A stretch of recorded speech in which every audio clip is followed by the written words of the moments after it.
বাংলাদেশের একটি সরকার একটি দেশের অভিভাবক, 20 কোটি মানুষের অভিভাবক।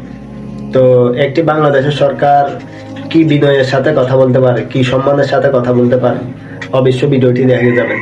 ভিডিওটি অনেক গুরুত্বপূর্ণ। এমন মানুষ সরকার হওয়া যোগ্য, তো অবশ্য দেখি ভিডিওগুলো। টাকা দিয়ে তো ভাই আপনি গরু ছাগল মুরগি কিনবেন, মানুষ কিনবেন কেন? মানুষ তো আশরাফুল মাখলুকাত। টাকা মানুষের দিকে বাড়ানোর মানেই হচ্ছে তাকে অপমান করা। এরকম কেউ মেহেরবানি করে করবেন না। আমরা তো করার প্রশ্নই ওঠে না, এটা আমাদের প্র্যাকটিসে নাই, আমাদের চিন্তায়ও নাই, কল্পনায়ও নাই। আমরা এটাকে ঘৃণা করি। যদি আমাদের কথায় আস্থা রেখে একজন মানুষও ভোট দেয়, এটাই বুঝবো আমাদের সফলতা।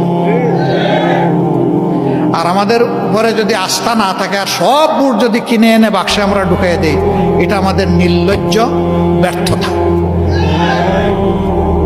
আমরা ওই নির্লজ্জ ব্যর্থতার দিকে যেতে চাই না।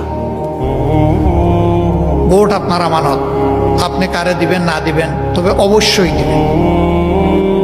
ভোটটা আপনি প্রয়োগ করবেন, ভোট দেওয়া থেকে আপনি বিরত থাকবেন না।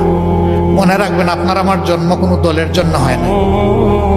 আপনার আমার জন্মই হয়েছে আল্লাহ তাআলার প্রয়োজন পূরণের জন্য, এই সৃষ্টির সৌন্দর্য বিধানের জন্য, দেশ এবং জাতিকে কল্যাণের দিকে নেওয়ার জন্য।